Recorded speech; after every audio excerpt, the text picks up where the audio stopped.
Susan will be ready by the time things actually get going. Yeah, thank you. Well, hello, everyone. If we can go ahead and get started. This session is open, I guess. ISOPEN. We haven't really decided on that yet. Independent submission stream open meeting. And we've got, I believe, 2 hours. We have a scribe, which is fantastic. Thank you, Susan. Next slide, I guess. This is the note well. For those of you who have been here all week, you should now be well and truly familiar with this. These are the terms and conditions under which we participate in the IETF regarding things like privacy, your behavior, and intellectual property.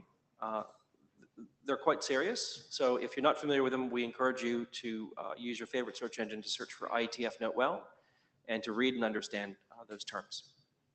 And if you have any questions, you can talk to us or any other IETF leadership. Do you want to take over? Yeah.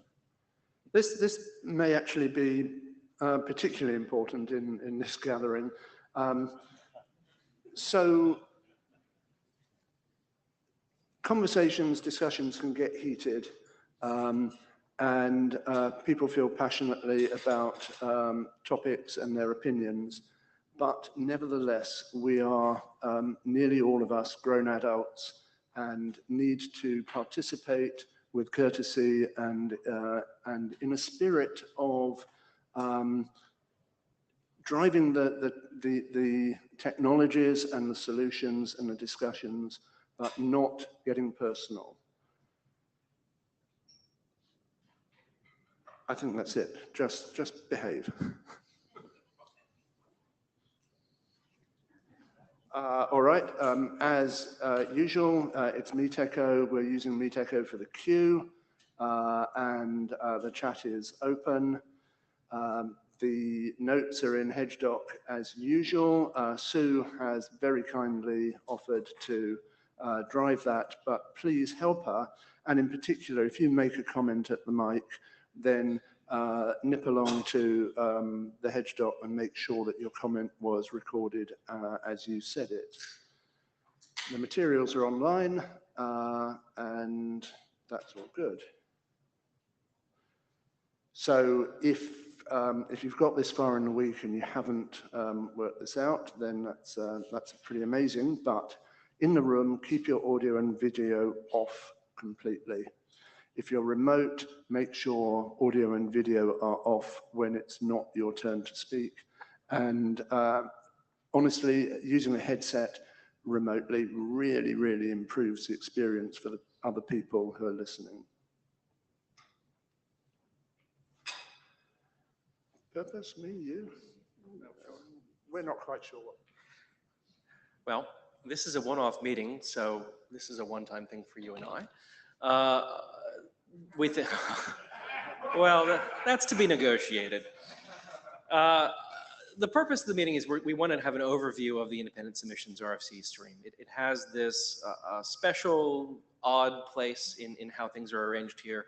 We wanted to get an opportunity for people to ask questions about the stream, to understand more about how it's operating, to get feedback, especially to the IAB because they choose the ISE, and to have a general community-wide discussion about how the stream is operating, what its purpose is, and to have that chance to gather that feedback. And so our agenda for the day is, right now we're talking about the purpose of the meeting. We're going to have an introduction to the stream and kind of an overview of its operation from Russ, kind of in the more general, and Elliot about specifically what he's been doing. And then we'll have just questions of clarification about the presentation. And I will model my behavior in that section on Martin Thompson's excellent sharing this week in terms of only questions of clarification. And then we'll have an open mic about gathering feedback about the stream and about the topics here. And then if we have next steps, especially feedback to the IAB or next steps, we'll try and wrap that up at the end. Any questions? Any agenda bashing? Okay. So I believe we're starting with Russ.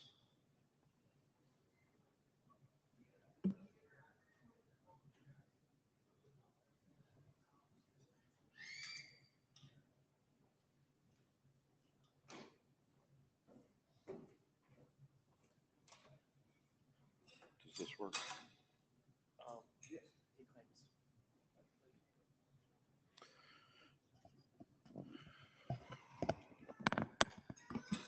Good morning. So we are here to talk about, we have 5 streams that make up the whole RFC series.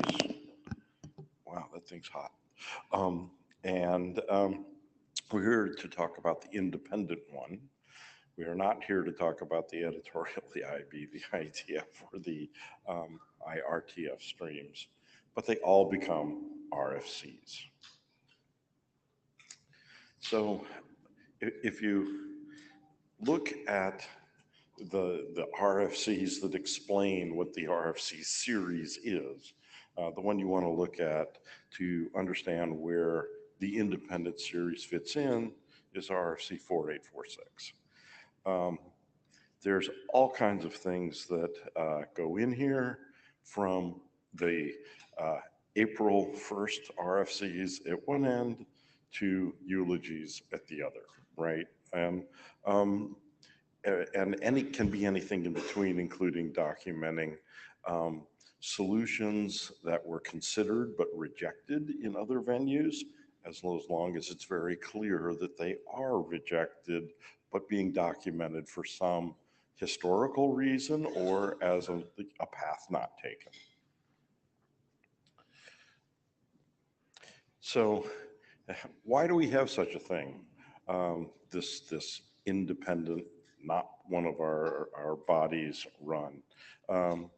We intend that alternatives be able to find a home and be published in a way that they are not an end run around the consensus process. So we've had examples where this has worked well and ones not so well. It's a way to talk about things that are clear when it comes to a small chunk of the internet technology, but it is not a standard, it is not a BCP. It can be mostly informational, occasionally experimental. And it's an important way for the community to stick their hand up and raise a point. Sometimes in an April 1st RFC, right? So 4846 defines the series as the general publishing process. 5744 defines the IPR policies for the whole series. 8730 specifies the role of the independent series editor, and 8726 specifies the policies around IANA considerations for the independent submissions. Mostly they do not create registries in the same way that you're used to in a standards track. And 5742 governs the ISG review of the independent series. Basically, they can give advice whether something should proceed or not, but it's advice. And they can, in more extreme circumstances, add a note to the front of the document to ensure that there's no confusion whether the document is part of an IETF result. So how do we get this person, this independent submissions editor? Basically, they're appointed and The appointment is done by the IAB, and the oversight of the person and the way they're doing the role is also done by the IAB. Mostly it's a 2-year process, renewable. So we have had people take the role for 2 years and then renew and take it for then a total of 4 and so on. Comments about the series, I'm sorry, the sub-series, the independent submissions part, go to the IEB at their normal address. Part of if you're looking at the series as a whole, part of the reason the whole thing gets muddled a little bit is, especially before 2007, the same person was the RFC editor and the independent streams submissions editor. And so you couldn't separate those roles. In fact, if you look at these faces, that's exactly what you'll see. The John Postel started out as the RFC editor, and then for a while, this is the old slide. Anyway, Joyce Reynolds is missing here, and there was a period of time where Joyce and John Postel shared the role, and they went to great lengths to make sure that no one could tell which one of them handled a particular document. They were very careful to keep it anonymous which one of them handled it while they did this together. And then that transitioned to Bob Braden, who's, and then when the two were separated, Neville was the first one to hold it as the independent stream editor, and then Adrian here took it over from him, and now today it is Elliot. Next slide.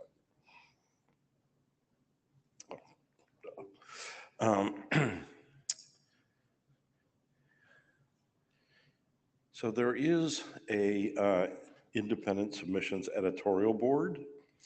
These people are selected by the ISE. They serve at the pleasure of the ISE, and basically they're people who provide reviews so that you can get more than one set of eyes on a document to decide if it's going to be accepted for publication. In practice, they just provide any kind of assistance that the ISE needs.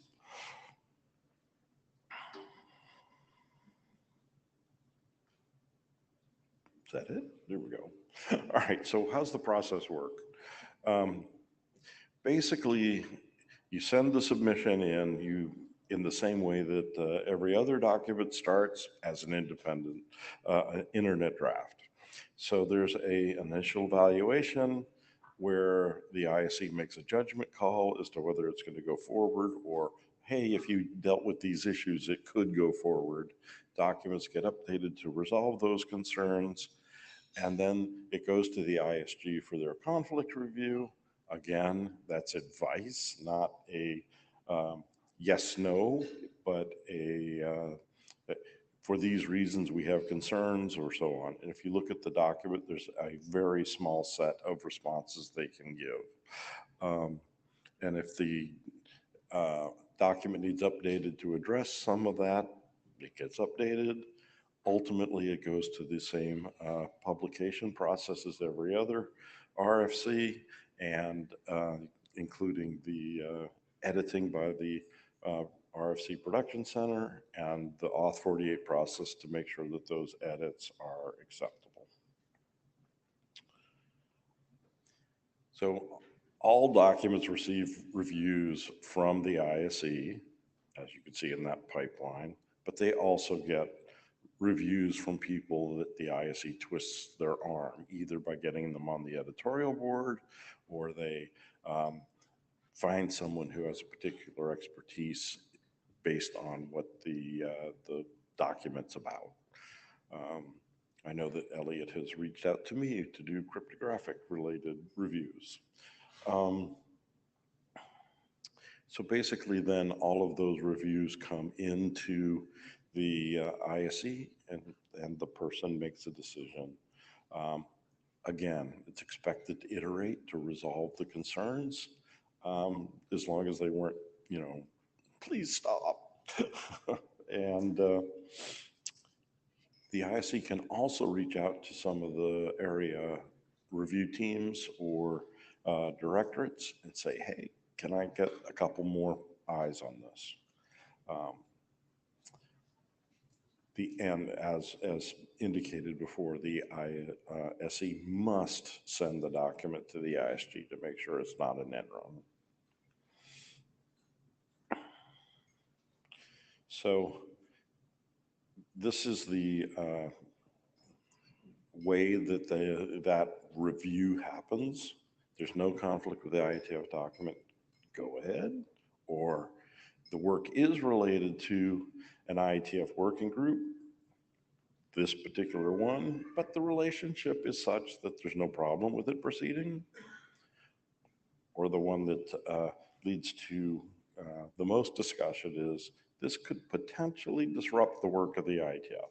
That would lead to a big discussion about whether the document should go forward. But it is not a you know, the death of the document is to discuss that, how we can make that not disruptive. And sometimes that's time. Make sure the IETF work is published first, then this could go forward. Or this particular document violates the procedures for a particular IANA registration, for example. Well, then we got to figure that out. And that would require, for example, if specification required, that might be okay. If it's not, but if it requires standards action, it's not okay. It clearly would, an ISC sponsored document could not get a code point that required standards action.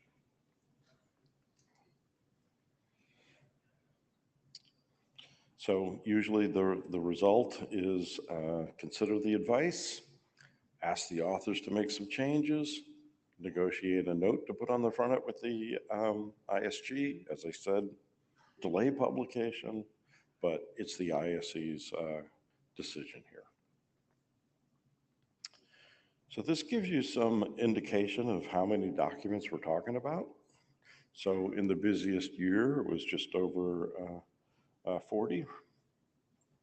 And that was 2010. But the data speaks for itself. We're talking a small number of documents in scope.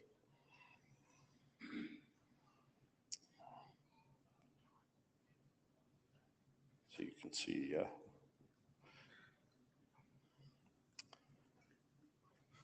so this is where Elliot gets to take over. Are there any clarification questions at this point? We'll do that after. Okay. I'll hang around close by. Thank you, Russ. I'm Elliot Lear. I'm the Independent Submissions Editor. Before I continue the presentation, I want to thank not only Russ and the chairs, but also Leslie Daigle for pointing out that we had miffed it. I had miffed it on one of those slides regarding Joyce. She was a tremendous force at the IETF, and that was just my error. I make many. So a word about volume of documents. If you back up one slide, you'll see that you know, the IETF produces the vast majority of RFCs. Thank you. My philosophy, and the remaining slides are about my philosophy as to how I interpret the role, is that I don't try to take volume into account in the position. That is to say, I'm not trying to increase the volume, I'm not trying to decrease the volume, but I take each document as it comes and evaluate it with help of the reviewers. You can move forward 2 slides, please. Again, yeah, thank you. Oh, there is, thank you. Duh. Right. So my priorities when I applied to the IAB for the job, I told them that these would be my priorities. That is to say, interoperability, anything that facilitates interoperability, or an aspect of interoperability, which is knowing what's on the wire. So if you're sniffing the wire or looking at an application, you don't understand what you're seeing, if an RFC can document that, that can help the reliability of the internet. Levity. So the ICE is responsible for the April Fool's RFCs. However, as I've said elsewhere, I really think that we could all use levity whenever we can find it. We tend to live in a lot of strife these days. Anything that can help alleviate that, it's actually going to rise to the top of my queue pretty quickly, assuming that it's appropriate. Some people on my editorial board will say, hey, you got to be really careful about that because of cultural differences. It's something I try to take into account. And a good example of something I thought was pretty good was the RFC that was written by ChatGPT most recently. Continuous improvement is the third priority. This is a pretty big bucket. That means maybe help us learn, right? What can we do better? Maybe what have we done? Where have we made a misstep, perhaps? What technology should we be looking at? And I'll talk about an example or two of those as I go on. Okay, so here's some recent, in fact, here's some recent examples of documents that have been approved. We have the RFC 9558, which introduces the GOES 2012 signature algorithms for DNS key and RSIG. Mark here did RFC 9518 on centralization and decentralization and the relationship of that to internet standards. 9517 is a URL namespace for the data documentation initiative. This is a bit of a vendorish thing. 9498 is an interesting example. It talks about the GNU namespace, name service. So this is our name system. It's basically a bit of an alternative to DNS. And there are a number of people who found that interesting. A number of people had to work on this. Warren had to work carefully with me on this to make sure that we could do this safely. And Paul Hoffman provided a substantial amount of assistance on that as well. But the idea is that you get to control your own namespace and how you interpret it if you want to. And then we also did RFC 9446, which was a review of what has happened since 2014 when, or 2013 when Edward Snowden revealed the issues that were going on with the NSA. And that was a particularly interesting one because we had perspectives from Steve Bellevin, a former security director, and the current and more recent security director, Stephen Farrell, and Farzana Badi, who's a human rights expert, and one other person who I'm slipping on that point, Bruce Schneier, who came to the IETF and talked a little bit about what was going on. He raised our awareness. So here are some common reasons why I might not accept a document. I would say just because the document gets considered, just because you'd like to publish something independently doesn't mean it'll get through. The hit rate seems to be well below 50% at this point to give you a feel. So one example would be an IETF conflict or a likely IETF conflict. So the ISG advises me on that. I take their advice very seriously, quite frankly, very seriously. It would be a rare day when I would ignore the ISG's advice on that point. Sometimes the documents are just poorly written. And my ultimate constituency is the reader. If I don't think the reader is going to get anything from the document, there's a very small likelihood you're going to get through. There's every opportunity, however, to improve the writing, I don't just reject documents out of hand if there's an opportunity to make if the subject matter is interesting. And I'll work with the authors, sometimes helping them rewrite things so that it becomes more readable. But in the end, if it's just not, if it's so far away that for whatever reason it can't be made more readable, then it gets rejected. Sometimes I'll reject things because the reviewers come back and say, hey, this is not an appropriate technical approach, or it could harm the internet is another good reason. I've had reviewers come back and say, hey, this has real congestion control problems, and I have chosen not to publish based on that. The independent submissions editor cannot create IANA registries in general. There are small exceptions to that. So if you need something that creates an IANA registry in general, you can't bring it to the ICE.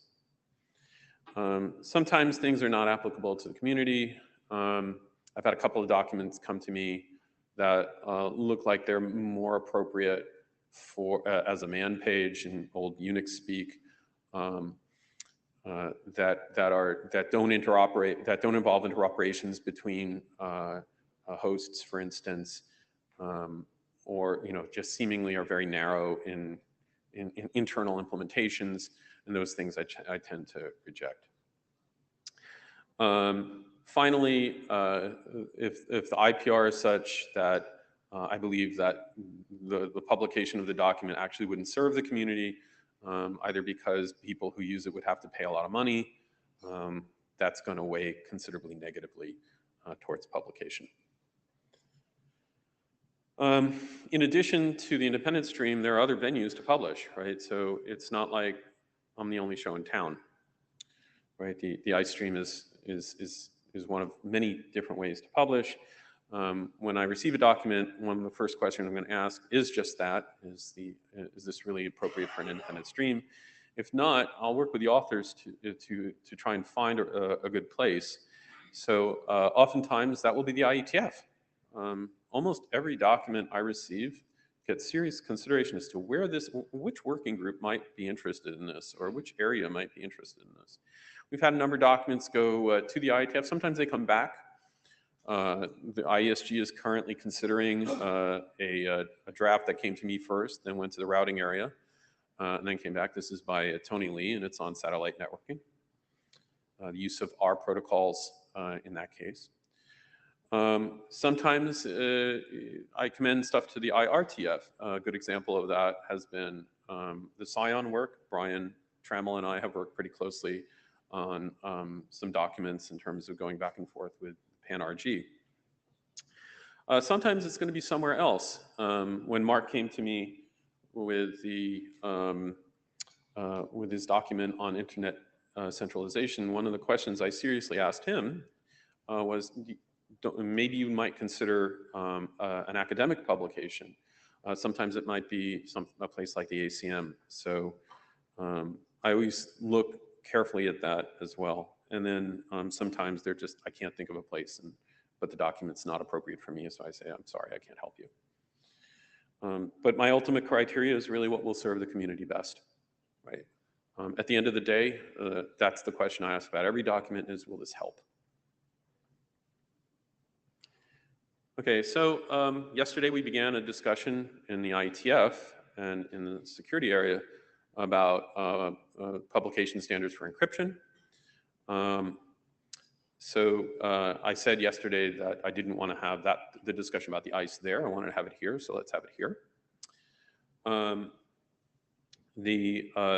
But if you weren't at the security area meeting, I commend to you the recording. It was a very, very healthy discussion. Thanks, Paul and Deb, for leading that. I thought you guys you put up a good starting point, and I thought you got good community feedback. And what I said yesterday at the microphone was that as this process goes along, in all likelihood, the ICE is disposed to follow the similar feedback. So at the moment, what does this mean? I'm sorry. Hi, Elliot, could I ask a clarifying question? Sure. David Skenazy. I unfortunately couldn't attend the SAC session yesterday due to a conflict. Could you perhaps, or perhaps the security ADs give us a little summary of the feedback you got? It was substantial. So I don't want to try and characterize all of the feedback, but the way I did characterize it yesterday in the chat was a lot of GitHub issues here, to be open. But the community was quite active. So if Paul and Deb want to say anything, they can do so. But they may need to internalize a little bit what they heard.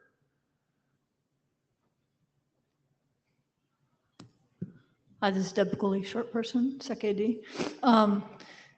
So we will generate a summary and we will publish it, but it's the day after and it's Friday for IETF week. So I know what day it is, right? But that's probably the extent of my capabilities at the moment. But we will produce a summary.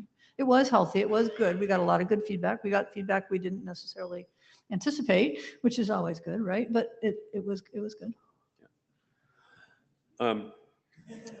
Yeah, so, okay, there are a few things though that I do adhere to today, for sure. Number one is that I can't publish naked crypto algorithms. Like, I'm not a cryptographer, and I don't think anybody on my editorial board is a cryptographer, though Martin comes pretty darn close. So I generally wouldn't consider, just basic algorithms because it's just inappropriate. You got to go to some place like, an academic conference for that. It's not for me.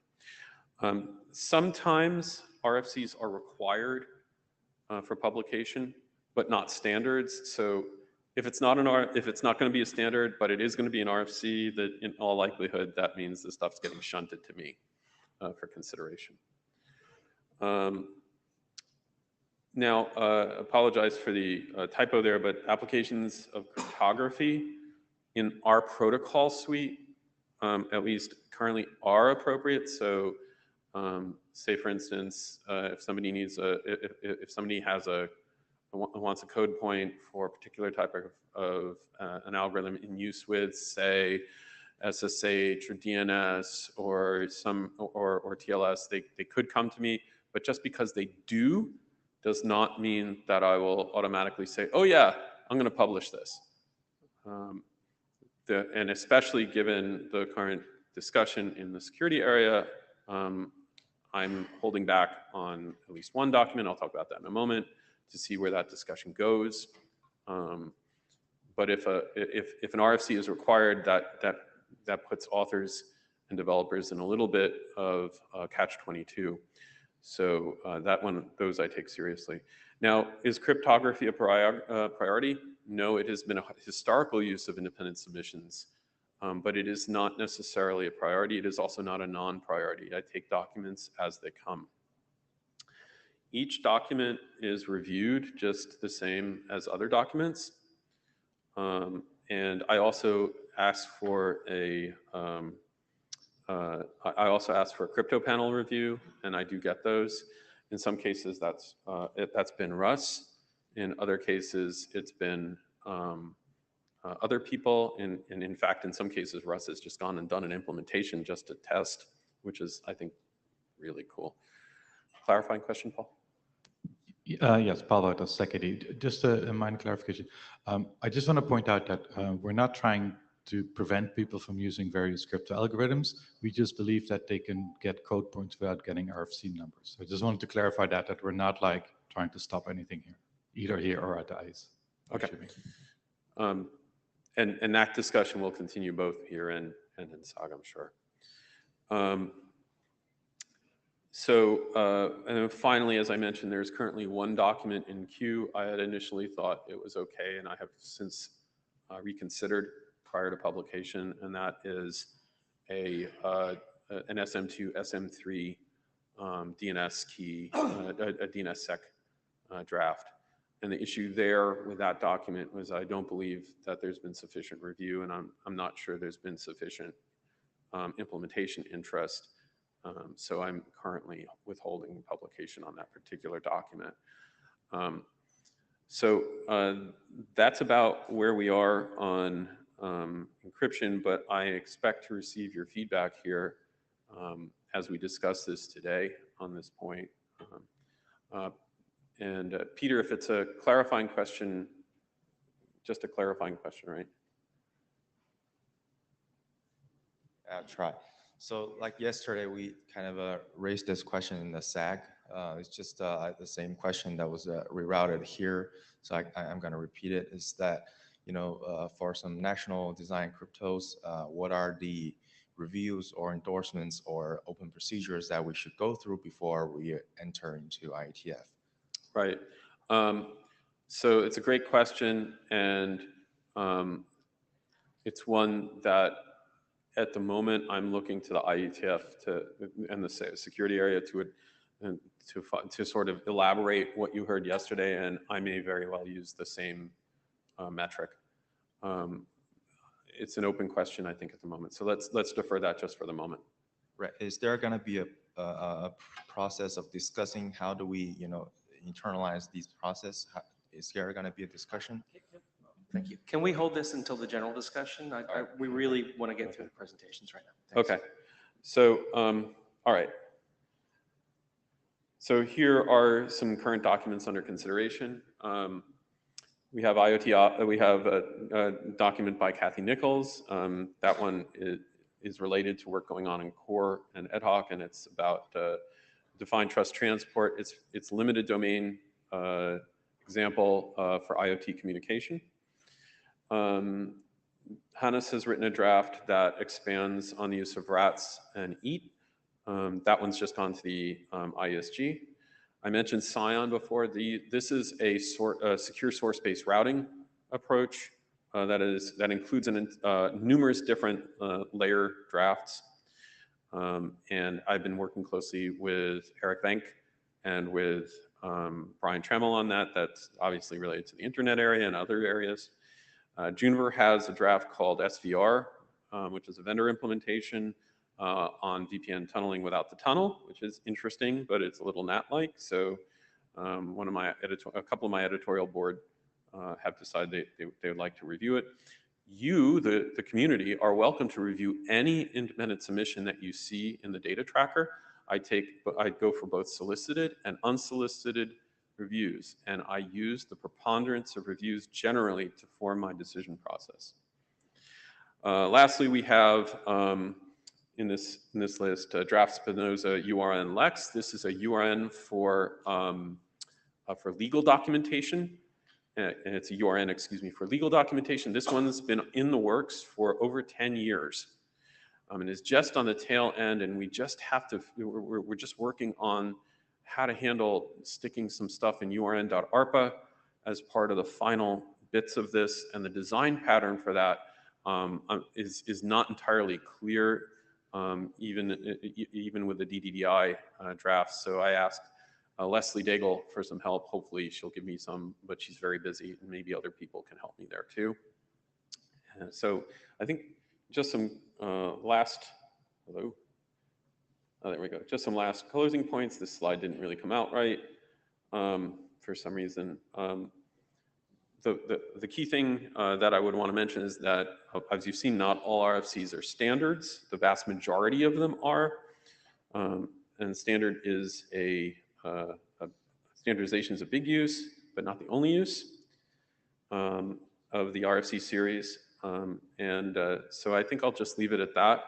I'll just add one last comment, which is from today's session, what I think the ICE is looking to get out of it, and I'm gathering the IAB is looking to get out of it, I won't speak for them, is how can the independent stream operate effectively? What constructive feedback can you give? And so if I don't respond to everything at the microphone, let me just thank you in advance for any comment that you might have. And just know that I'll be taking notes, and I believe the chair is going to try and summarize that. So thank you very much. So thank you, Elliot. So now we'll open the queue for questions. Actually, just maybe stick around just for a second, Elliot. Just in case there's a clarification. If anyone else has a question of clarification, and by that I mean if something was said on stage which you don't understand and you need more information about that to clarify it, now's the time. If you disagree with what was said, or if you want to expand upon what was said, just please be patient. So, go ahead. Okay, thank you. It is Liang Xia from Huawei. I just have a clarification question. In the cryptographic page, you said currently there's one draft about the SM2, SM3 of the DNSSEC is hold right now. Because the reason you mentioned is not implemented wide, or it's it seems that there's not so much interest in industry. So I want to know, is there any IETF policy or standard to say how define what kind of criteria that, like this case, we can proceed? Because in my mind, Okay. you said it's it's not worldwide, even when it's not so many interest. That's not very objective, or we cannot evaluate where. Right. So yeah. So that's correct. There is actually nothing written. So you're right to call that out. In this particular case, what has concerned me was that I had asked for for at least an implementation as a DNSSEC extension. And that just didn't get done. And I think it could get done, and we can have the conversation. And I'm not rejecting the draft. You didn't get the draft didn't get rejected, but I wanted, of course, to hear from this group first. So I'm interested in your feedback.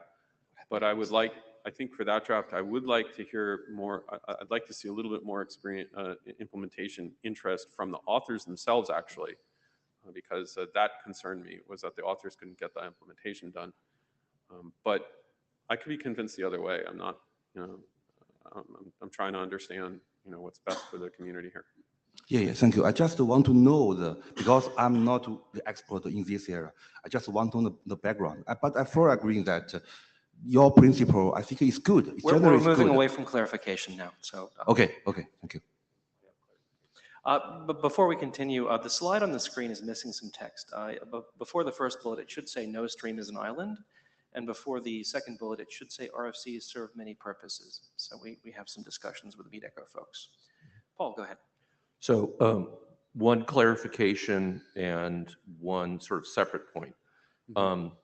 You said it correctly that there is a rule that independent submission stream documents cannot create IANA registries. In general. In general. But even bigger than that, I want to say IANA separately can create registries on their own with people coming in from the side. So that's not the only way to have an IANA registry created.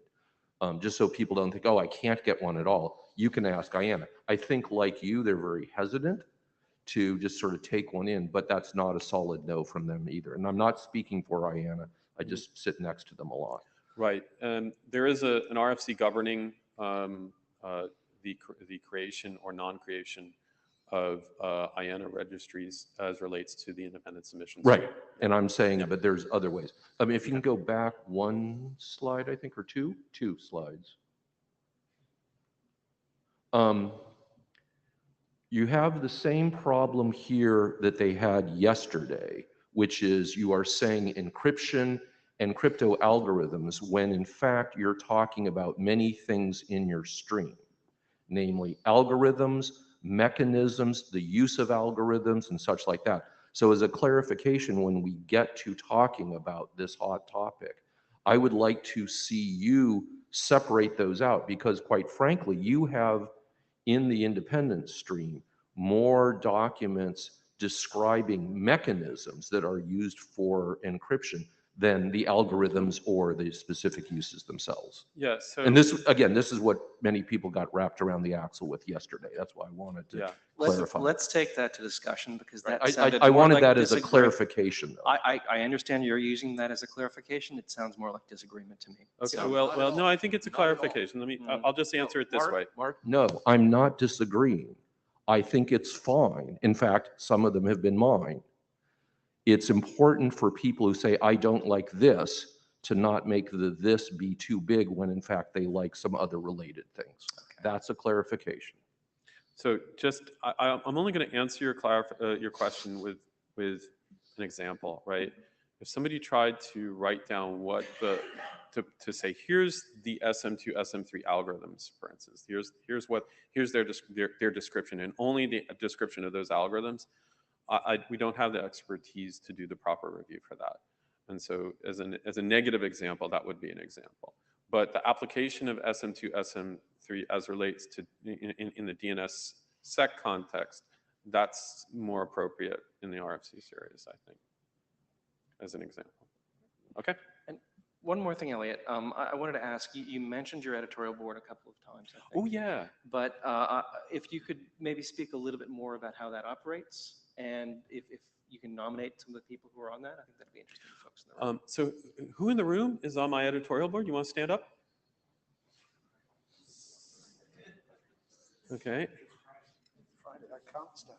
Right. I think we have a couple more. Harold, you're up there. All right. So we do have a few people. In addition, we have a few people who aren't here. Sharon Goldberg is in the group, as is Richard Clayton from Cambridge.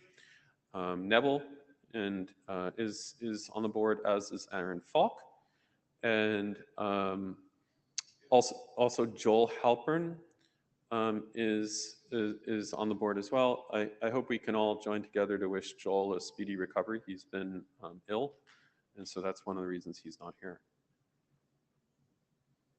And in terms of how it's selected and how it operates? Right. So the editorial board serves at the pleasure of the independent submissions editor, so it's selected by the independent submissions editor. Generally, I then inform, by the way, the IAB and the community on that decision. Thanks, Elliot. So now we're open to general discussion, comments, feedback. Again, remembering the slides we presented earlier about respect and courtesy. So the queue's open. Peter.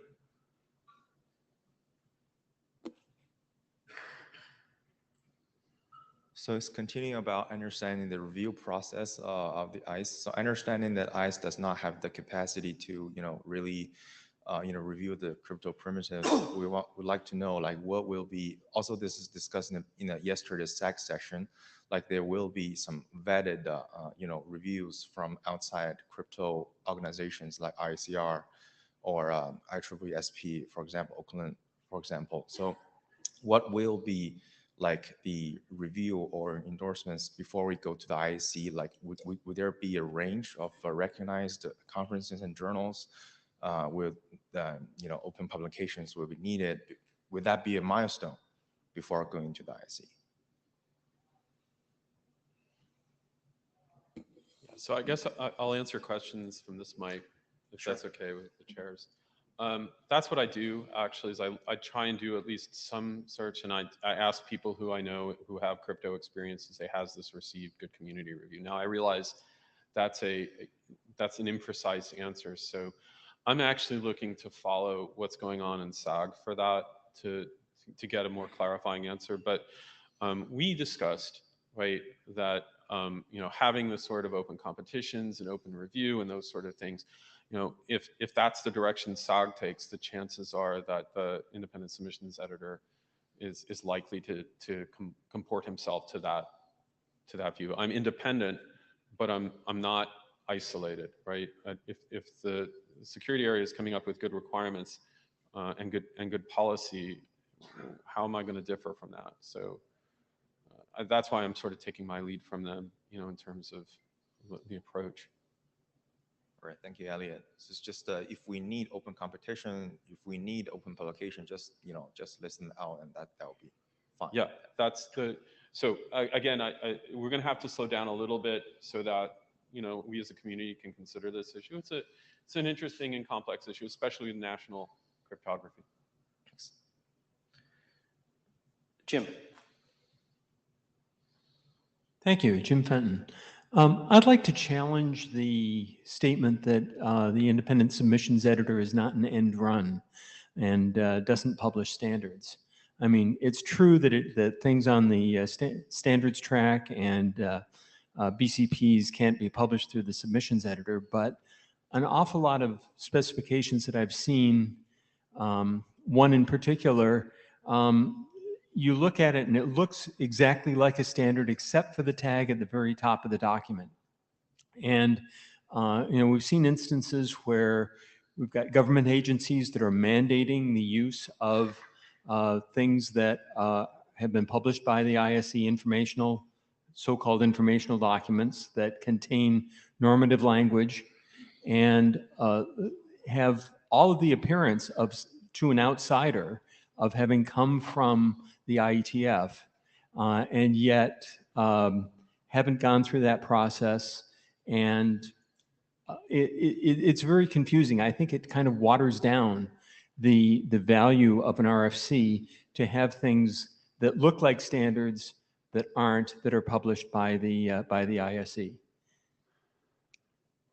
Jim, can I just push on that a bit and ask, do you think that there might be a possibility of devising a way to make them look less like standards, or whether you think that the issue is strong enough that it should be a cease and desist? Well, I mean, another way to do it would be to create another document series, call it an ISE XXXX or something like that. It's the letters RFC that have value to so many people. And I'm really concerned about diluting the value of the letters RFC.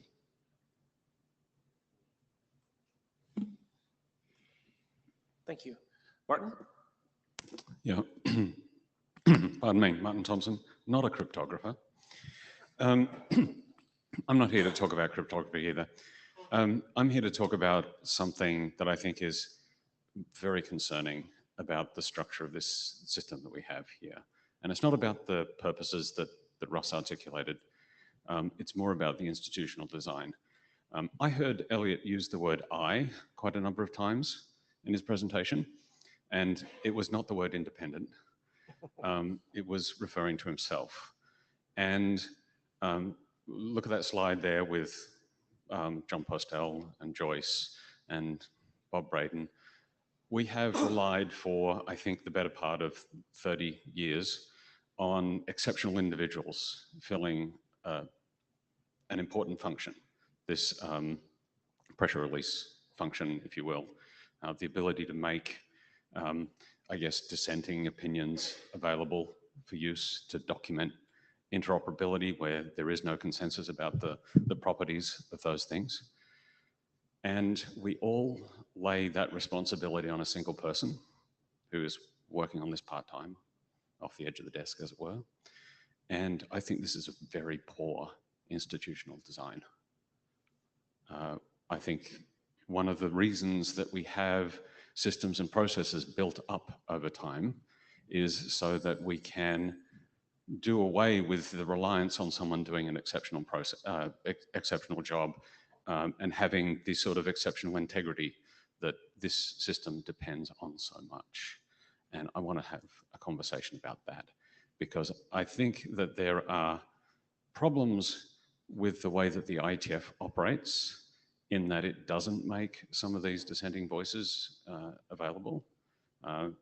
We can have a long discussion about the availability of websites and GitHub pages and various other things for publishing dissenting opinions, but it seems to me like the insistence that the IETF stick to publishing things that have IETF consensus is a good one, but having that escape valve in some way that doesn't rely on exceptional individuals is something that we really need to start thinking very carefully about.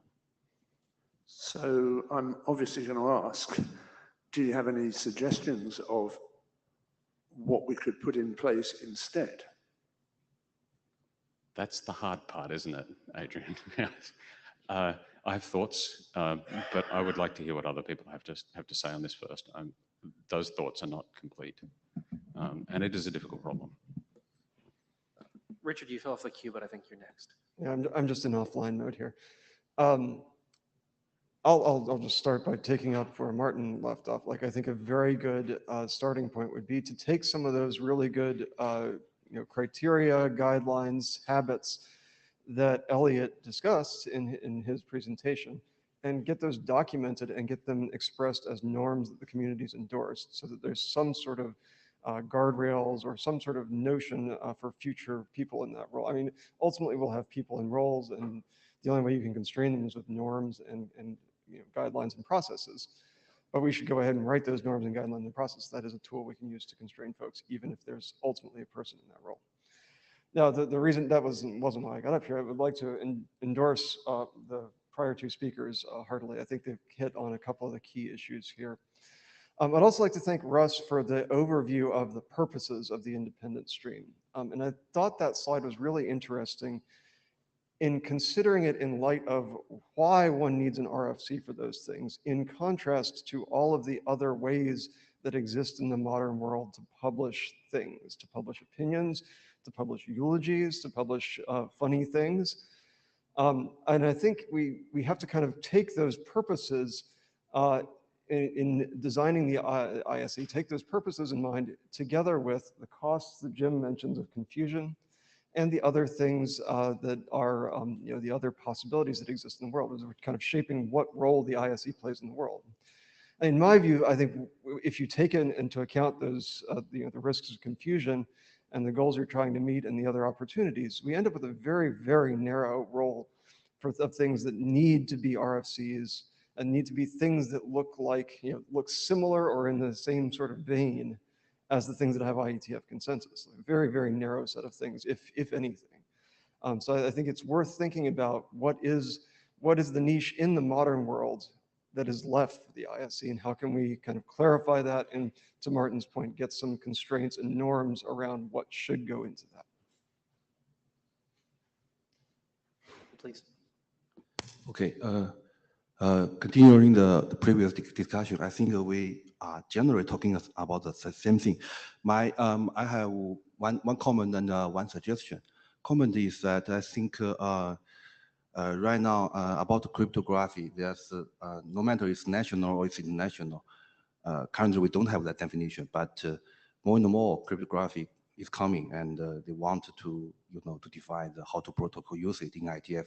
IETF should be the best place and should be the leading organization in the industry to do this.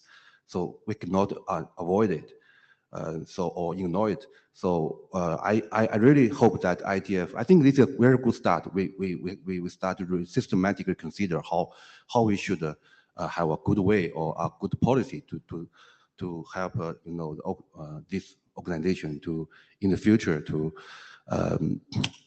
I think IC is one way, but maybe not the only way. Sometimes we need a standard. Sometimes we need a IC standard published document. And so I really hope that from now we can discuss, and we can have finally we have a solution. So I have some statement from the IETF to define how we proceed these kind of things. And my suggestion is that a very specific one. For example, if we in the future we have country, we are very open. We allow the INA registration for any new cryptography in IETF. I think that's good. But sometimes I think only the INA registered number is not enough. Sometimes we need a document to describe how to use this new cryptography in some protocol. So I hope that IETF will consider this, and I think our policy should be flexible enough to consider this kind of situation. So I'd like to hear more opinion here. Thank you. Thank you. Thanks for that. I just want to caution, in this room, we really do need to focus on the independent stream. So we should stay away from discussing IETF policy too much, or we're going to get off track. But thank you for that. That's helpful. Lars. Lars Eggert. So the previous speakers, Richard, Martin, and Jim, sort of said a lot of what I was going to say. But then I think having Richard speak ahead of the gentleman in front of us is a perfect example. There's a very narrow class of documents where, the independent stream is sort of the outlet for, and where there isn't any other outlet that we have available that would be an alternative. Right? We could like have April Fool's wiki posts or whatever, and but there's this narrow area of work, or very few examples where the confusion between an IETF stream RFC and an ISE stream RFC is desired by some and might even be desired by us. And on the top of my head, I can only think of crypto, right? Which we just had a comment about. And I'm kind of wondering if there's any other examples like that. And if so, that would be good to know. And if there isn't, then maybe we just need to solve the crypto issue, because that seems to be the thing that makes this very difficult at the moment. And then, I'm not on the ISG anymore, but the amount of time that the few independent stream document needed recently in recent years, not just under Elliott, but before, it's a surprisingly large fraction of ISG mindshare time that we need to deal with some of those things that are in the fuzzy border between, this couldn't be an IETF RFC, but it kind of needs to be an RFC because reasons. And if we could eliminate that sort of mindshare for the ISG, I think they would appreciate it. Elliot, did you want to respond to the question that Lars asked there? I do sort of have a question in terms of, well, actually, I'm going to defer it. Okay. I don't want to get in a dynamic where, you're answering every question. So, yeah. Okay. Harold, please. Harald Alvestrand, not known for changing his opinion frequently. The problem of ISG mindshare being occupied by independent submissions was actually the cause of me writing the first document on ISG review of independent submissions, which was in 2004. My immediate reason for coming to the mic was actually Jim Fenton's comment about RFCs and references there too. The RFC series contains a lot of stuff that should never be referenced. Historic, April 1st, bad ideas of various kinds, experimentals for which the experiment didn't pan out. So the problem of RFCs that nobody should quote is not significantly changed by the presence of the ISE series. I think that's a bogus argument.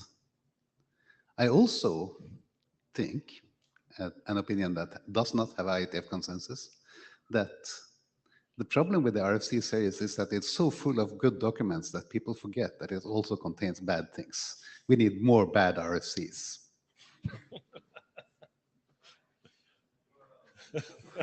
That's interesting. Okay. Stephen. Stephen Farrell. I'm happy to help Harold achieve his goal. Harold said most of what I wanted to say. I think, I also think that there's not so much of a problem with the current setup. I think if you look at the IETF stream, it has just as many problems with people understanding or misunderstanding or claiming to misunderstand the status of documents. I don't have a huge problem with the fact that we do depend on individuals, because sometimes individuals that are better than depending on companies that can get bought and do some bait and switch or something. So I'm not sure what kind of alternative structure wouldn't have that dependency on individuals. In this case, I guess the IIB can be beaten up if they appoint a bad ISE. But generally, I think Harold kind of said what I was going to say. Thank you. David Skenazy. David Skenazy, RFC enthusiast. A few points and then a proposal. So first, I want to talk about the purpose or the benefits, if you will, of publishing documents on the independent stream. So we've already covered, the points about alternate viewpoints. I think that's better served by something else these days, unlike when this stream was first created. Another one is interoperability. I think at this point, saying that you need an RFC for interoperability is wrong, in my view. I would say the document process of writing documents is good for interoperability, but the RFC itself is actually bad for interoperability because it's immutable. Once you've published it, you can't fix any bugs. So I'll give one example close to my heart, which was HTTP 3. We launched it to the world in every major browser and a bunch of places without publishing the RFC. We launched it when we published RFC 9000, which was the RFC for Quick, and we said the RFC for HTTP3 is blocked on some other things. It doesn't matter. We didn't need it for interoperability at all. Another reason to publish on the independent stream is INR registries. A while back, IETF policy on INR registries was we have change control and we don't want bad ideas into our protocol registries. So we will force an RFC, we will force IETF consensus. We have all these registration policies.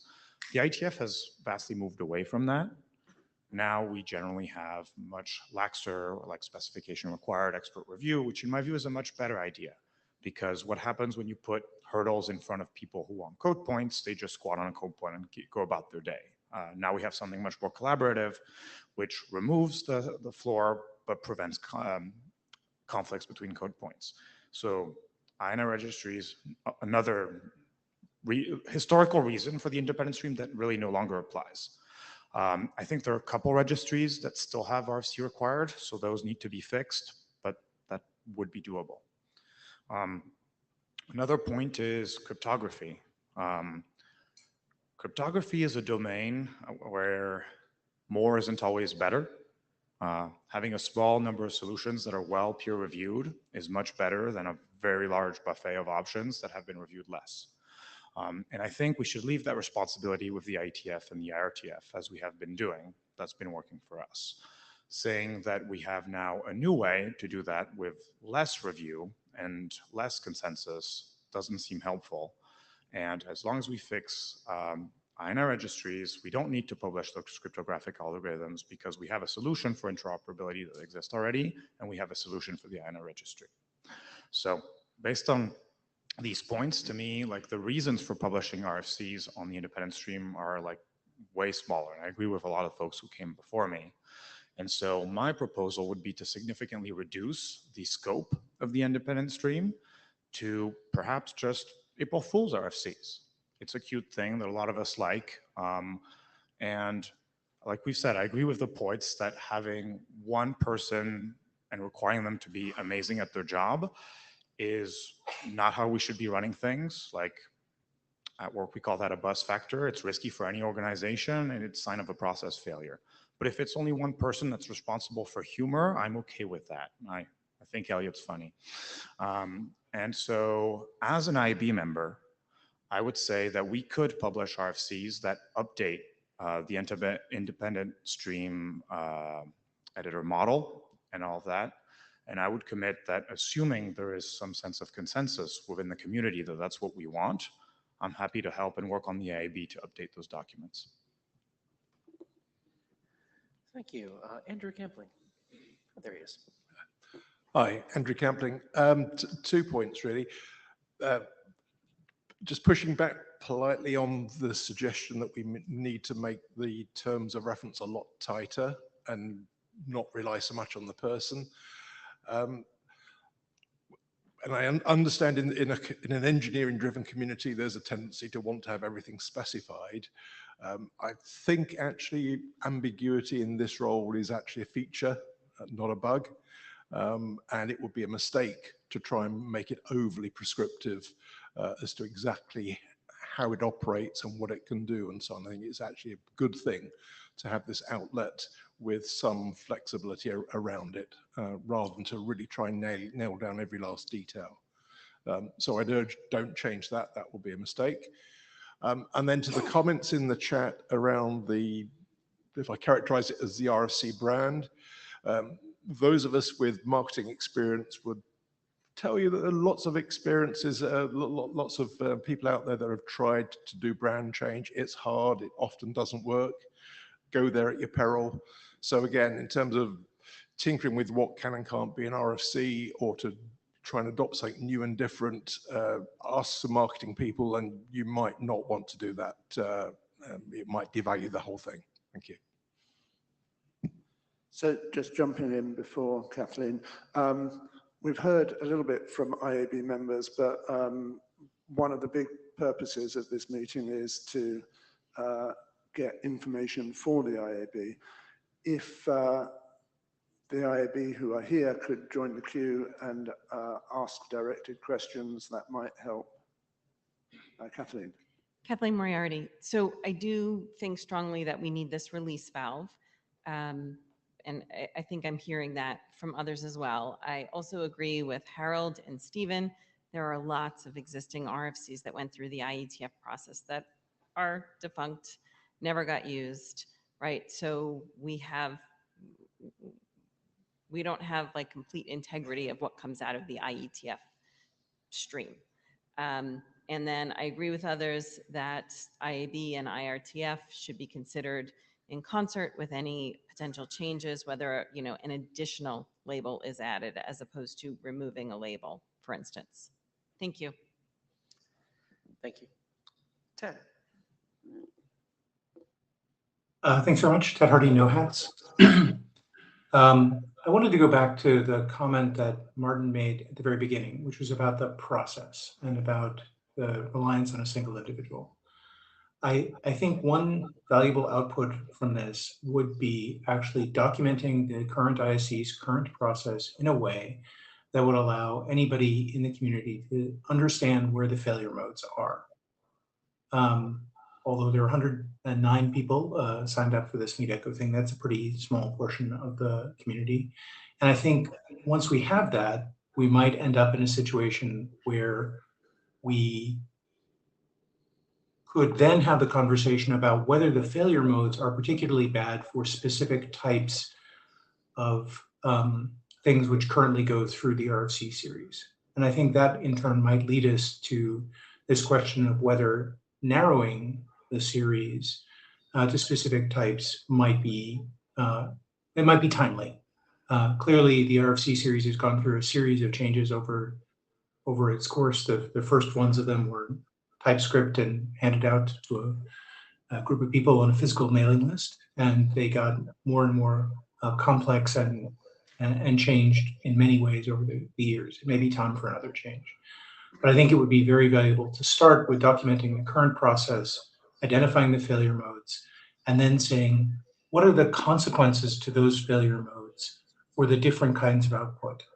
As David Skenazy said, if the consequences to the failure mode is we don't get funny things once a year, that's very different than if we don't get critiques of the organization, or if we don't get the ability for people who have lost important discussions in the IETF to have a way to document why they thought differently. And I think that's part of the question, that why is this in a single series, is some of these are part of a conversation. And I'll take people back to the Raven discussions when the IETF decided it would not participate in producing anything that led to wiretapping, that was not an appropriate activity for the IETF. The response to that was Fred Baker writing up and saying, okay, this is what Cisco does. It's not a standard, but if you want to understand how Cisco meets this requirement, this is how Cisco does it. And as a response, it was information to the community that was definitely part of an existing dialogue. Things have changed. There are lots of other ways to make commentary now, but it's a very strong statement from the community that they want something to be part of that conversation to give it an RFC number. And I think if we want to re-examine that, having a document that lays out how it works now and thinks through how the world has changed to make these narrower choices appropriate would be a good start. Thanks very much. Thanks, Ted. Martin. Yeah, so many things to cover here. Martin Thompson. The points that Harold made about bad RFCs is a very interesting one, I think. I agree with Harold. There are a lot of bad RFCs to varying degrees for various reasons. But I don't think that the people who wrote those documents thought at the time that they were a bad idea. And in some cases here, we're seeing documents being published that there is if not consensus that it's a bad idea, certainly a lack of consensus that it is a good idea, which is not necessarily the same thing, but looks somewhat alike in some cases.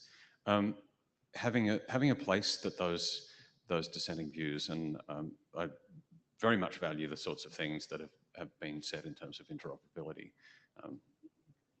Ted's examples of this is how Cisco does it, and this is how it differs from the things that you may see on the standards track is a very valuable contribution.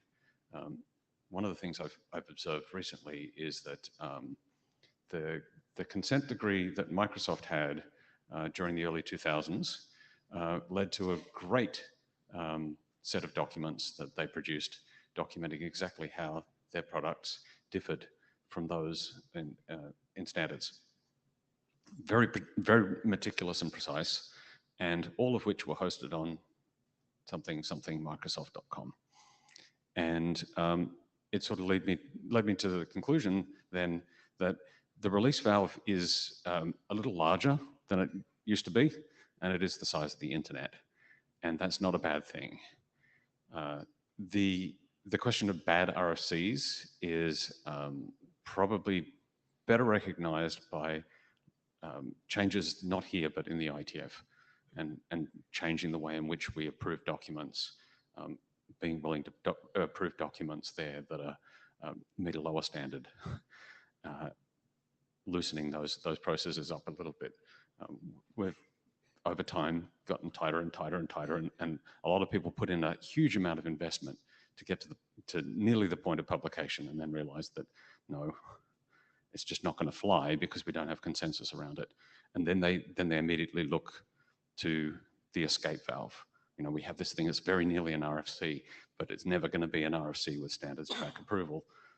The natural place to take that is somewhere that's going to give me an RFC number. And that's what leads to the sorts of things that I saw on Elliot's slide, the open queue that you have. And to some extent, that reads to me like a litany of the failures of the IETF and not a useful contribution in some ways. And that, I think, is disappointing. I don't want to have the independent submissions stream being that. So I like David's run through of the reasons why these exist, and I think that's where we should start thinking about it. So thank you for drawing that line between, you know, what is the independent stream doing and what is the IETF stream doing. And it's really hard to have this conversation without the overlapping. One of the things I think I heard was that things coming from the IETF stream have consensus, and maybe you know, without getting into the discussion of all of the IETF stream stuff, there is some fixing to be done there that would make it much clearer where to draw lines. Jay. Thank you. Jay Daly, IETF Executive Director. A big part of the role of the LLC and the Secretariat is developing content and other things to help people understand the IETF in the broadest sense of the word. Until recently, almost all of the main IETF website had almost nothing about the independent stream or the independent series editor. Independent stream editor, sorry, that has now got something on it, but still there is very little information about this out there. And I'm going to make a bit of an assertion here that makes most of the independent stream something only for IETF insiders to be able to use and know and exploit. The problem then is if it becomes well known, if it's well advertised and well understood and well explained, the current structure does not scale to support that. So there's a bind here, there's a problem. Either leave it as this not well advertised thing that a few people know about, or expand it and then deal with the consequences of doing that.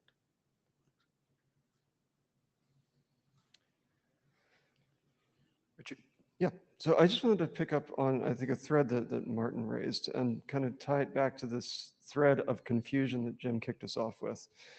The confusion here is, the confusion I think that folks are worried about is not between this is a good document and this is a bad document, right? Obviously, there are plenty of bad documents in the IETF stream.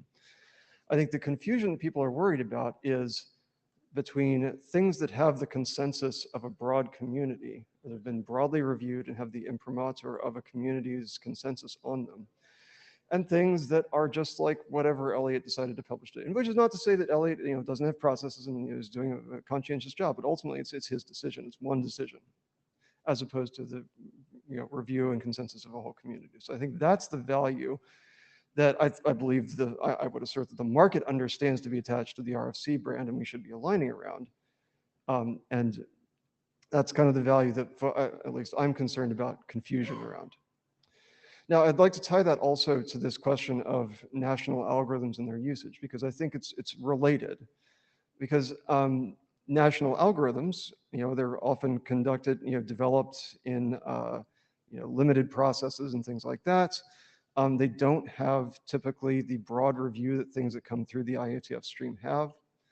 And to a point that's been raised elsewhere, like if someone's going to have an alternative publication modality and have the wherewithal to publish something outside the IETF stream and also get the permanence and archival nature, like national governments surely have that capability. So here we have a case where there's a clear conflict of branding. It doesn't have the broad consensus that people understand in RFC to have. And there's a viable alternative way to get this information out there. So I think this is a case where it seems that there's clear arguments against this being in the RFC series. And I think that's the origin of a lot of concern around these national crypto concerns.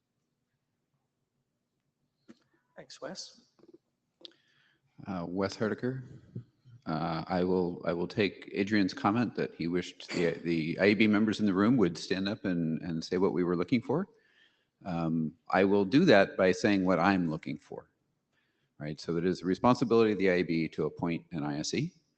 And to make an effective choice, we need to know, of course, what the community wants, which is one of the reasons that we're here today, is we need to hear more about that. Specifically, to me, I think the most useful phrase, I think, is Martin Thompson's, notion of a relief valve, right? There are times, I think it was Martin was the first person to mention it. When is the right time for that relief valve to be executed?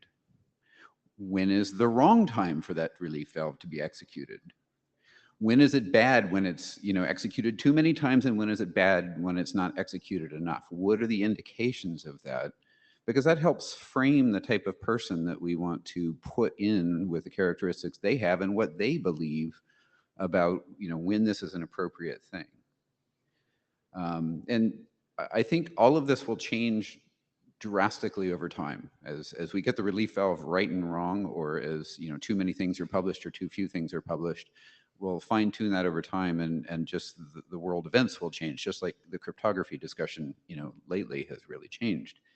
Which brings me to the cryptography related discussions. I think there are many times where the ISE gives an early indication that we need to change our publication architectures in some way or another to accommodate a need that we didn't, foresee previously. To me, I don't think we need an RFC per code point. I don't think we need an ISE RFC. I don't think we need, what we need is a bigger code point table. Unfortunately, for some protocols, that's no longer possible. So to some extent, I think one of the major jobs of the ISE is to actually give us an indication of, the current standards process is not working for this area. Let's fix that so we don't need the ISE as much. No offense to Elliot, right? We're trying to actually help Elliot by reducing what needs to be done. So in summary, this is actually the type of discussion that I'm wanting to hear today of when are things broken? When should the IETF process change to accommodate the continuing changes of our wonderful society? Thanks, Bron. I've just been trying to go through and work out what the properties are of the ISE that make it worth publishing there, because every single person who can can get to the point of interacting with the ISE and going through the publication process, can whack something up on the internet that's readable by everybody. So the idea that someone else can read your work is not a reason to have things published through ISE. This is what I came up with. Editorial assistance. I think that's actually quite valuable. The work that the editorial team does assisting in creating a better quality publication than I could write myself would be a reason to publish through ISE. Prior art evidence. This is the value of having it published somewhere that you can refer to.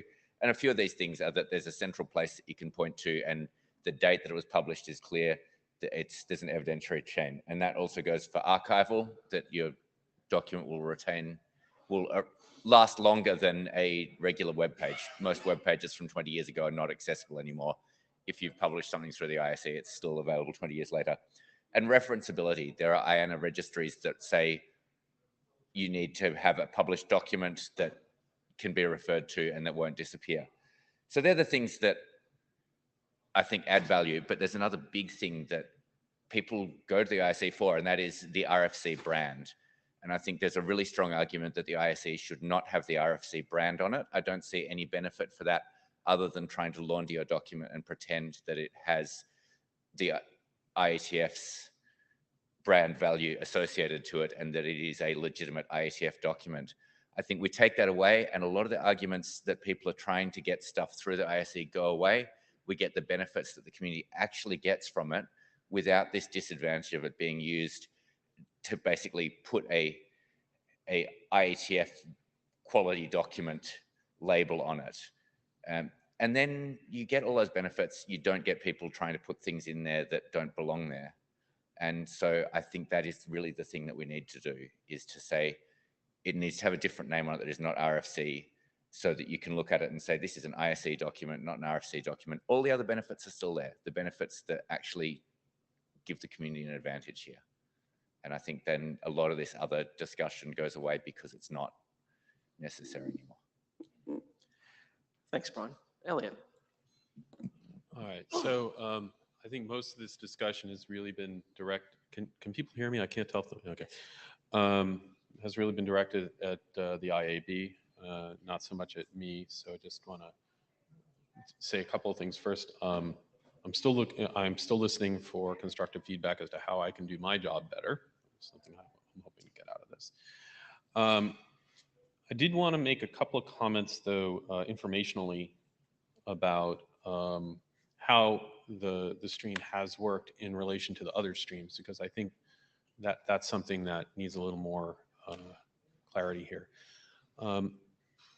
Sometimes the streams are looking to the independent stream so that they can document things without having to go through a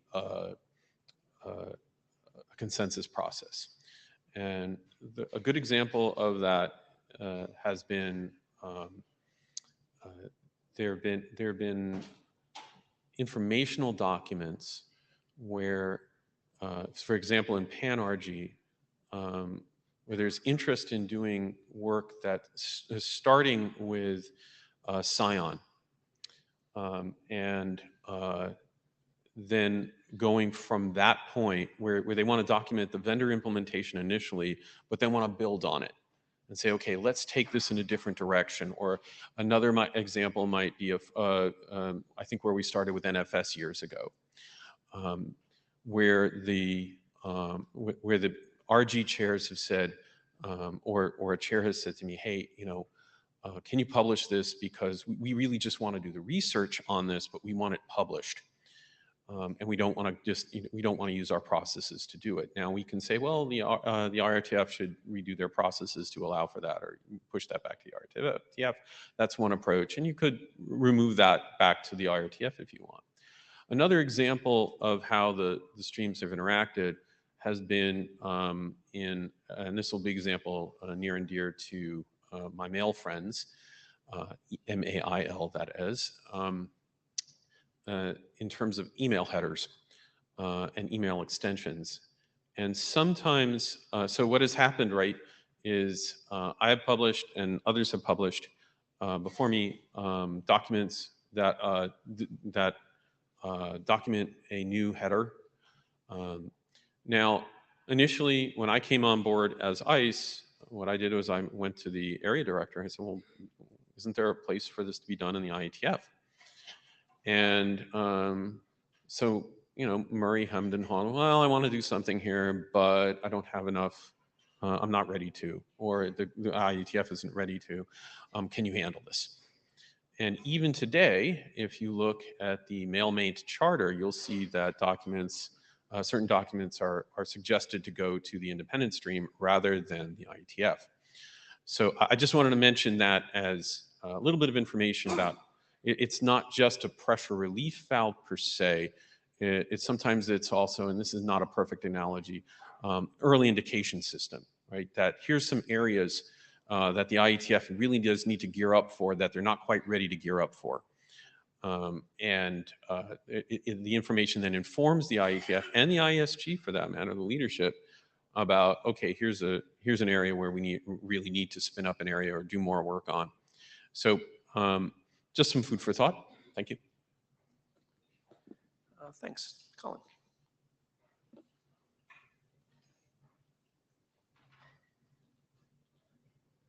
Hi, Colin Perkins with No Hats. People keep talking about the role of the independent stream as an escape valve. I'd like to understand what people mean by that.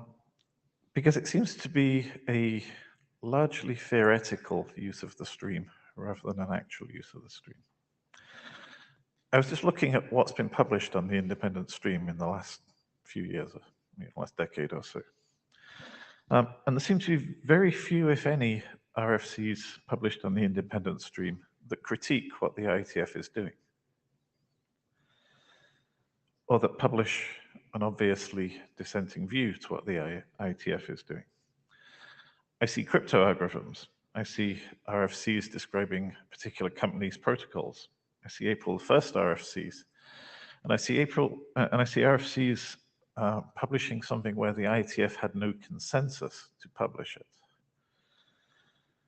When we say an escape valve, do we mean we want to publish things the IETF has declined to publish?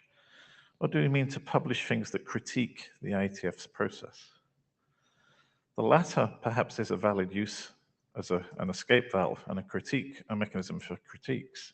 I'm not sure I think the former, publishing things that the IETF has declined to publish, is a good use for the stream. Sorry, if I can just briefly give an example, and then I'll sit down. An example that I was involved with was the TLS DNSSEC chain document that is published in the independent stream.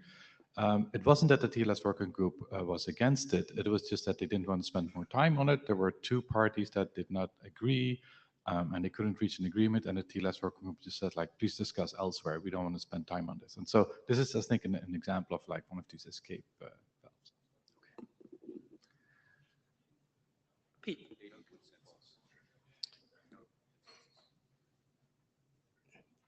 I should have thought of the first sentence before I stood up.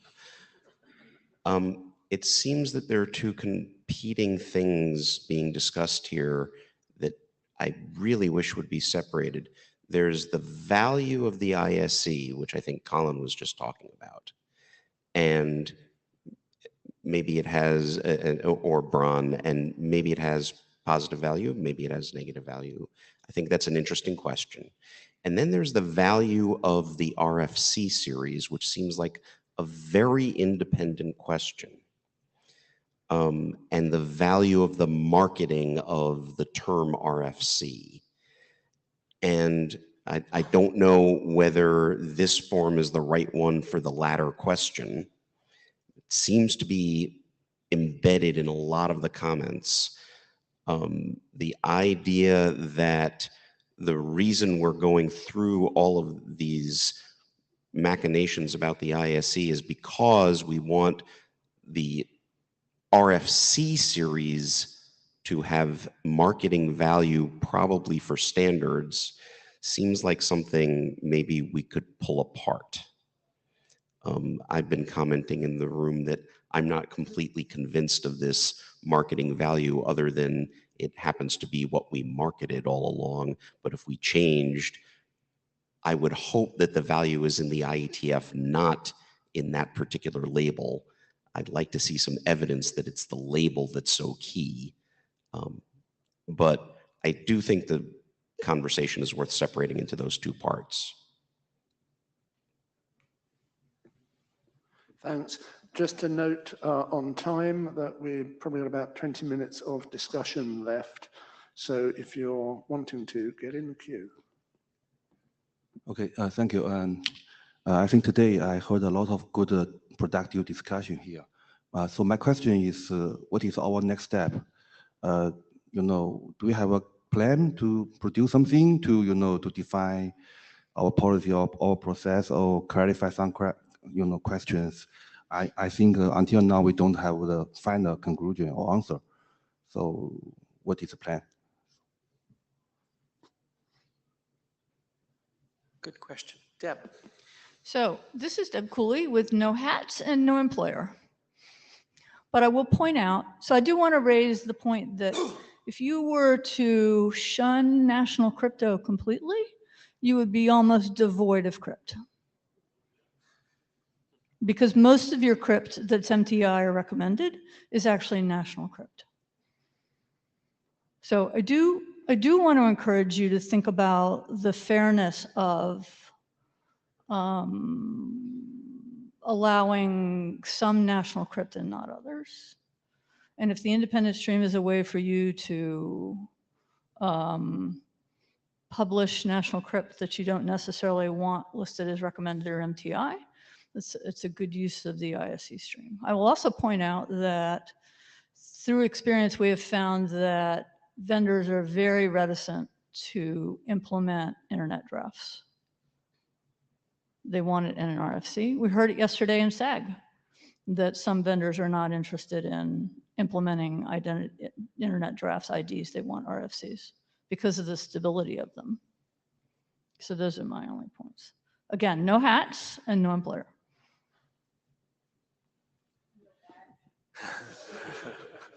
No dots. Thank you. David. David Skenazy. First, to respond to Deb, I think we've been using the term national crypto as a shorthand.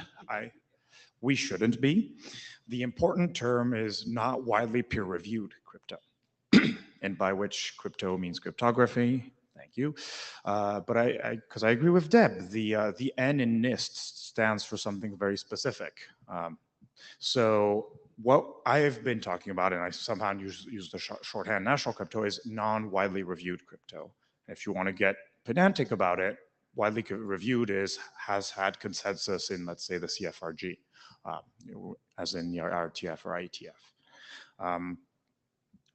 Another point, Elliot, since you were asking for feedback, speaking completely as an individual contributor, I would say the one bit of feedback would be publish fewer RFCs for the reasons that I've mentioned above. We've been talking before about kind of the marketing value RFCs, or I would even say the brand of RFCs, like these mean something. When an RFC is published, like I've definitely used that successfully to get him to be able to land code in open source implementations. And so right now we have a brand that can be used for things that have consensus, which should be a brand that carries weight if something has IETF consensus. But publishing things that don't have IETF consensus on the same brand can cause folks to be confused and make bad decisions. Yeah, just one point of information. At RFC 4846 says that the ICE will generally use the preponderance of reviews that I receive on a document. So at least for now, if you see documents that are in the ICE queue that you don't think should be published, send me a review saying, I don't think this should be published, and that will absolutely help me. Or by the way, the reverse might be true. If you see a document that you think should be published, send me a review saying that too. Or send a review saying, I like this document, but it needs to change a little bit. Or could you please bring this to the IETF? These are all valid ways to go forward. Thank you. I think that's a very good point. And speaking as an IAB member, I will say, when you do that, please CC the IAB. And I'm saying that as the group that's in charge of appointing or recalling Elliot, we want to know how well he's doing. And if we get a sense from the community that, let's say hypothetically, Elliot was doing things that the community really disagreed with, that's something we would take into account when we're doing appointments. Very quickly on the point about, areas of new work that the IETF could consider, I think that's an interesting topic. I think it should be done. I don't think a single human like Elliot should be in charge of what the next things the IETF should consider is. Oh, I agreed, it's not your job. But if we say that's the purpose of the independent stream, then we're trusting a single person with that decision. And that's. Thank you. So just specifically to that, feedback about how the process is working or suggestions about how Elliot can improve are definitely in scope here. So if you have those, please bring those thoughts forward. Looking at the queue and looking at the time, we're going to be closing the queue very soon. So if you want to get in it, do so soon, especially if you haven't spoken yet. Thank you. Shresh. Thanks, Mark. So starting off with a couple of things, I kind of really pursued this for a lot of time when I was on the ESG. So I do have some inputs that kind of got lost at that point. One of them was that thing that I heard, like Adrian is like well aware of all these things, right? So I did actually suggest like we should go off the RFC label for these things, right? There was actually, I wrote a proposal for the whole thing. And one of the comments we got back was the RFC brand doesn't belong to the IETF. I think somebody needs to go pursue that, Elliot. Maybe that's something you need to go look at. Like, does the IETF own the RFC brand? Because it was news to me, but it's something probably we want to chase down. Yeah, go ahead. The RFC label doesn't belong to the ICE either. So I think it's a broader discussion. I understand. But like, I think like get off my lawn thing doesn't really work out if it's not our lawn. So that was my point. So like, aside from that, there's like some things that kind of poison the pool a little bit. Okay, I'll give you an example. The reason I started looking at this was RFC 7974, which actually went through conflict review. The IEG said like, don't publish this, and it got published, right? And that was kind of in the bad RFC category at some point. But I think one of the things that it's a feedback for you, Elliot, is like, give us some visibility into your queue. So what are the documents that have been submitted to you? Because I cannot find them really like myself, right? So if you give us the documents and like what stage they are in and what you're thinking, that'll be awesome. Okay, I can give you 2 out of 3 at any given time. That is to say, if you go to the datatracker.ietf.org and you select internet drafts for the type of document you want to search for, and ICE, stream is ICE, that will show you every internet draft that I'm currently considering. Oh, okay. So that, and now as to its state, there are several different states in terms of whether I'm looking for reviewers or the document needs to be updated. I want to talk, let me answer just one other thing from Martin. I do use the I word a little more than I should. The reviewers really do most of the work. I just, in terms of really delving into the content, and I really just evaluate their, I do a lot of evaluation of the preponderance of the reviews. Thank you. Thank you. And as a positive word, Elliot, I think you've been doing a really good job of soliciting a lot of reviews from the people who are like relevant to that thing, and I appreciate that. And also thinking about whether it actually compromises the independence of the independent stream, right? Like so, but I think it's something you need to evaluate. But I personally appreciate that you're trying to get more review from people in the know for that. Thank you. So if folks can keep their comments to 2 minutes, we'd appreciate that, or less. Nicola. Hi, Nicola Rossignoli, one of the SION authors. I wanted to echo what Elliot mentioned a while ago. In our case, we are trying to document a protocol that was developed initially outside of the IETF and that now has some deployment. And we ended up in the situation where what we have is a system, so it covers many working groups. It is also still like experimental, but deployed. So we also are a bit in between the research part and the IETF part, and also takes a very different, very out-of-the-box approach towards trying to fix some quite fundamental problems. And after quite some discussions that we have had at various working groups at Partner G, we ended up at the ICE, and I think this escape valve is for us very important to be able to document what has been done, this kind of work. We want to use it as a base for future evolution, to change it. But if we didn't have something like the ICE, then I think we might have had to go somewhere else. And I think this would have been a pity, because I think the work done here can be potentially valuable. I know that probably it needs changes for standardization and so on, but I trade that. I think the ICE having this escape valve is important in our experience. Thank you. Nick. Hi, Nick Sullivan, CFRG co-chair.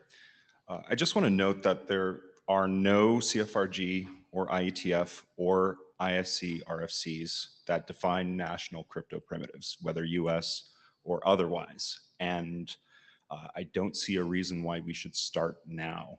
Working groups themselves set their own rules for code points, and which involve having a stable reference document. And this points to published and stable documents published by in various other venues, whether NIST or in the IACR.org publications stream.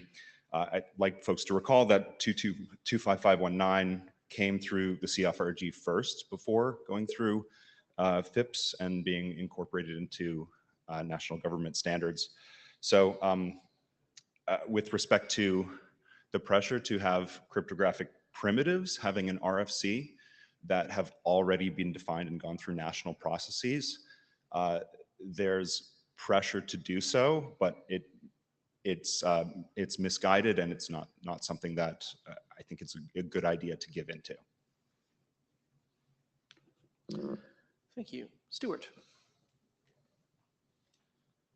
I'll keep it quick. So in our work in the drone remote ID protocol group, we've had to coordinate with lots of other SDOs in the aviation community. And I have to concur with the previous comment that they don't know anything about drafts. They want to know about RFCs. And our own IETF documents say not to be citing drafts, right? So it definitely is perceived as a brand. The perception of the brand differs depending upon what demographic you're looking at. The vast majority of the 8 billion humans in this biosphere have never heard of an RFC, don't know, don't care, right? People even in the networking business, an awful lot of them have the vaguest of notions of what an RFC is. If they have at least some notion, I think they do perceive it as a rather strong brand reflecting some quality. Then those of us who've been involved in the IETF have perhaps a more acute awareness of the wide variance in quality of something that has the RFC brand. And I'd like to suggest that we have lots of other tagging mechanisms, BCP, standard, et cetera, that we have been rather loath to use in the last few years for reasons that are not entirely clear to me. Thanks. Great, thank you. Peter. Yeah, this is Peter Koch. Hi, I came to the mic because the chairs asked for more voices, not necessarily more perspectives, so I might duplicate things here. I think we're having 3 discussions at the same time, and to start with this discussion about national crypto, and by the way, I find this term a bit strange, given both the size of some of these nations, the size of their scientific community, and also their tradition in mathematics. So this discussion probably has little to do with the ISE. What is part of the problem in my view is that the gatekeeping function, and I don't think I have that word heard being used here, the gatekeeping function that is put, or the expectation, that direction that is put on any of the RFC streams is still working, or is working in the way that it was envisioned back then when that category was designed as a gatekeeping function for the registries. So I would suggest that the solution isn't with the ISE, the solution is with changing that set of predefined policies. And by the way, the predefined policies aren't exclusive. The policies could be defined in different ways. It's just more work, and it's probably just more complicated. My 2 cents. Thank you. Thank you. Braun. I think some of the stuff I wanted to say has been said already, but I'd really like to emphasize that the people who understand the difference between independent stream RFC and IETF consensus RFC are in about the front 3 rows of this room, and everyone from their back and certainly outside this room has no clue. All they see is RFC. And if you have those 3 letters followed by a 4+N digit number, people believe that it is an IETF consensus document. And I think it is really important for whoever has the authority to restrict those letters to that group to do so, to protect that brand and to protect the value of it. And if the IAB needs to make that, that is what I propose. I propose that the independent stream no longer uses the letters RFC, however that needs to be done, so that we can solve this problem, because otherwise we might know the difference, but the rest of the world will not. Thank you. Richard, last in queue. Love it when I time it perfectly. Slip in as the final speaker.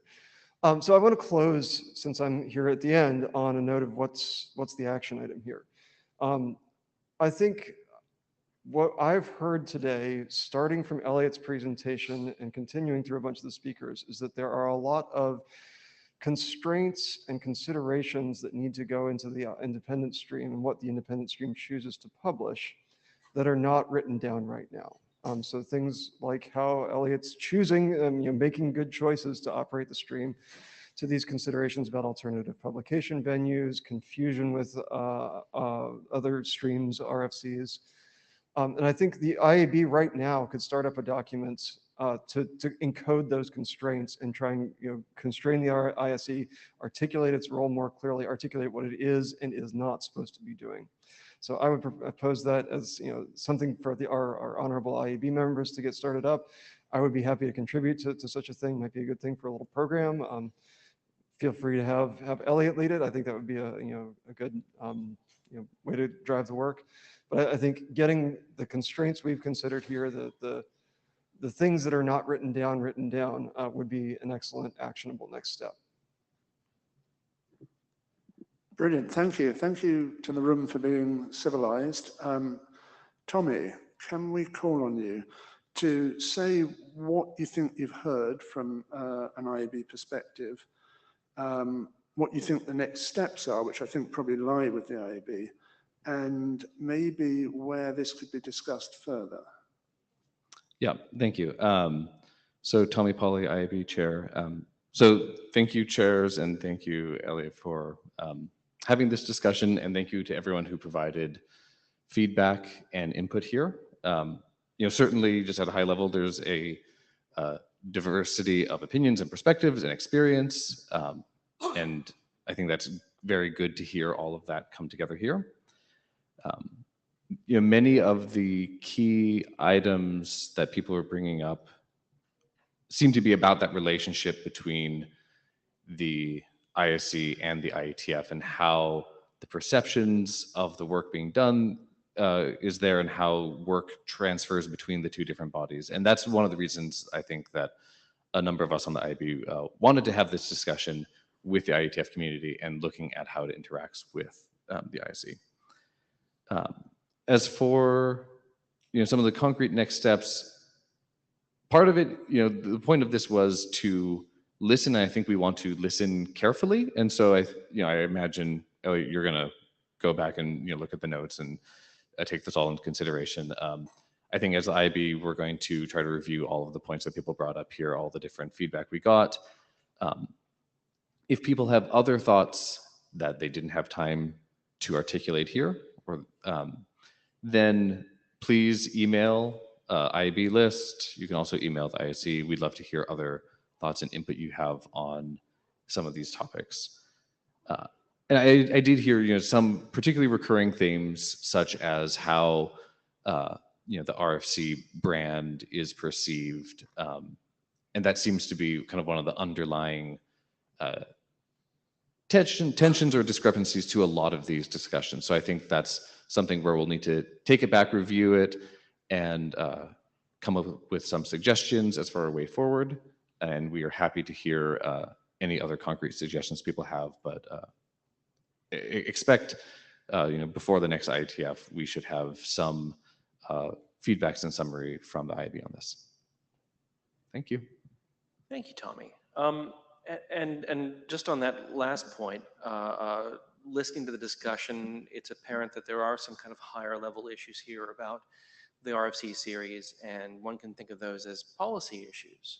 And we happen to have a group which is in charge of the policy for the RFC series, and we also happen to have both the chairs of that group in this room, Pete and Russ, in case you're still looking at your computers. And so I was just wondering, and apologies for the surprise, do you have any thoughts or any kind of further steps that might be interesting there? Or are you going to keep your counsel close for the time being and just soak it in?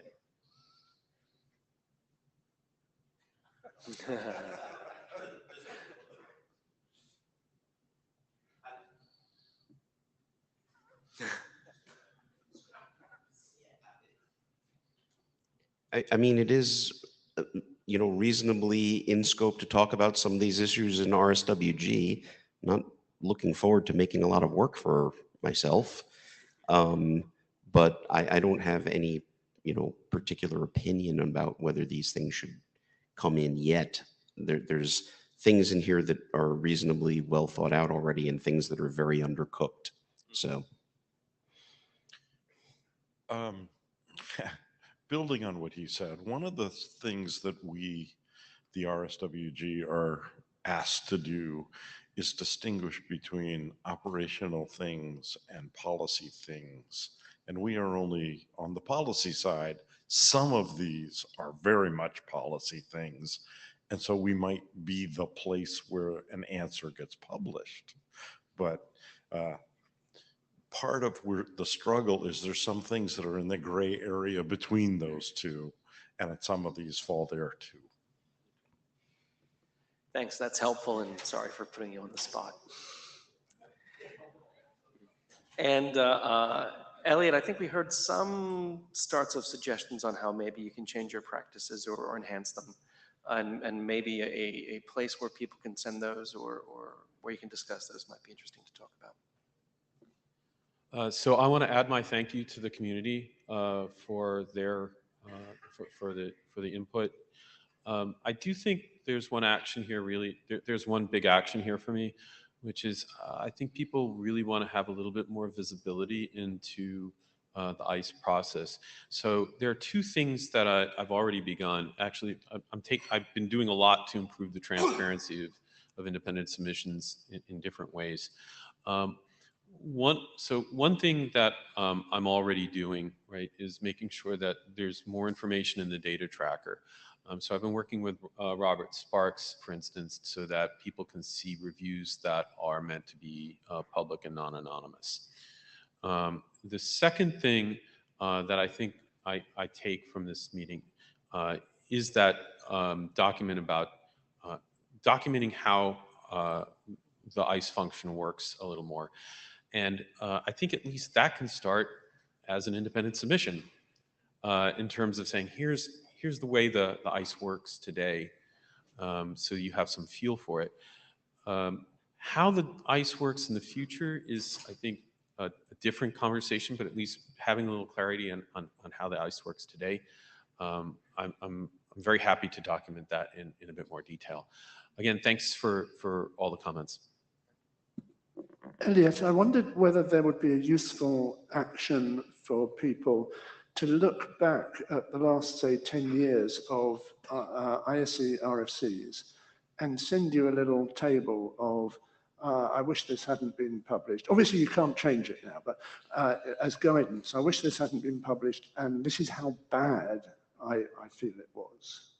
Yeah, I would love to hear from that. I think actually maybe the IAB might like to hear from that too, in terms of which ones really have caused harm, which ones have helped, which ones maybe didn't make a difference. Yeah, I think that would be great feedback. And finally, the other thread of the discussion is the so-called national crypto issue, and it sounds like the home for that discussion is still in the security area. It's certainly adjacent to this, and there's implications, but that seems like the follow-up, as far as I'm aware. Yeah. So from my perspective, I will still try to process the documents that come through. One thing that I have done for crypto in particular is that I will put a big statement in documents that are crypto related, basically saying, hey, this, use